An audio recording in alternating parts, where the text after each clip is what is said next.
Hello दोस्तों, कैसे हो आप लोग। आशा है कि सब मस्त होंगे। तो दोस्तों, आज हम लोग जानने वाले हैं कि क्यों गौ माता ने संपूर्ण मानव जाति को श्राप दिया। आखिर क्या था कारण। लेकिन इसे जानने से पहले अगर आप हमारे चैनल पर नए हो तो चैनल को सब्सक्राइब एवं वीडियो को लाइक जरूर करें और कहानी को पूरा सुने, क्योंकि आधा अधूरा ज्ञान विश्व के समान होता है। यह कहानी भी हिंदू पौराणिक कथाओं से जुड़ी है और इसे भगवान श्री कृष्ण और देवर्षि नारद के संवाद के माध्यम से प्रस्तुत किया गया है।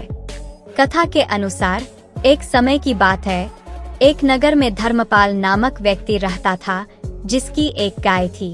धर्मपाल अपनी गाय का बहुत ध्यान रखता था और उसकी सेवा में कोई कमी नहीं करता था। गाय भी उसे बहुत स्नेह करती थी और प्रतिदिन भरपूर दूध देती थी। धर्मपाल अपने जीवन का निर्वाह इसी दूध को बेचकर करता था। एक दिन जब गाय ने अचानक दूध देना बंद कर दिया तो धर्मपाल बहुत चिंतित हो गया। उसने गाय को प्यार से सहलाया और कारण जानने की कोशिश की, लेकिन गाय कुछ नहीं बोली। धर्मपाल ने अपने आप को शांत किया और सोचा कि शायद गाय किसी कारणवश दूध नहीं दे पा रही है। उसने गाय को अच्छे से खिलाया पिलाया और आराम करने दिया।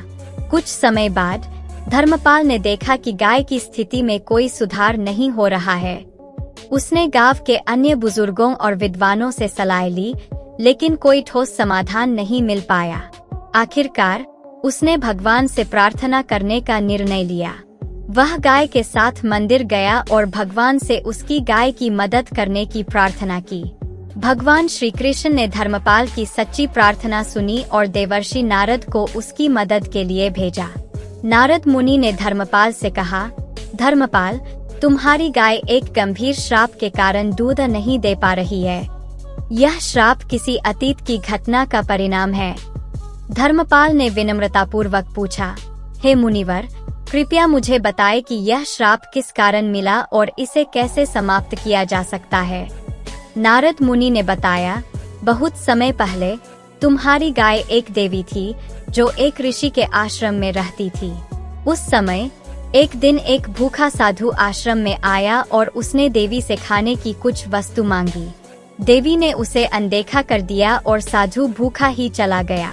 उस साधु ने क्रोध में आकर देवी को श्राप दे दिया कि वह अगले जन्म में एक साधारण गाय के रूप में जन्म लेगी और तब तक दूध नहीं दे पाएगी जब तक कोई सच्चे दिल से उसकी सेवा नहीं करेगा और भगवान से उसकी मुक्ति के लिए प्रार्थना नहीं करेगा।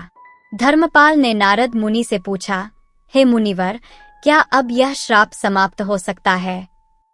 नारद मुनि ने कहा, हाँ धर्मपाल, तुमने अपनी गाय की सच्ची सेवा की है और भगवान से प्रार्थना भी की है। अब यह श्राप समाप्त हो सकता है। धर्मपाल ने अपनी गाय को प्यार से सहलाया और उसे आश्वस्त किया कि अब सब ठीक हो जाएगा। नारद मुनि ने भगवान श्री कृष्ण के आशीर्वाद से गाय का श्राप समाप्त कर दिया। गाय ने फिर से दूध देना शुरू कर दिया और धर्मपाल की खुशी का ठिकाना नहीं रहा। इस कथा का सार यह है कि सच्ची सेवा और निष्ठा से भगवान भी प्रसन्न होते हैं और सभी कष्टों का निवारण करते हैं।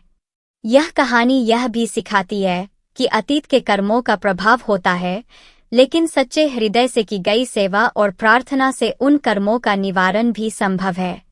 Please like, share and subscribe.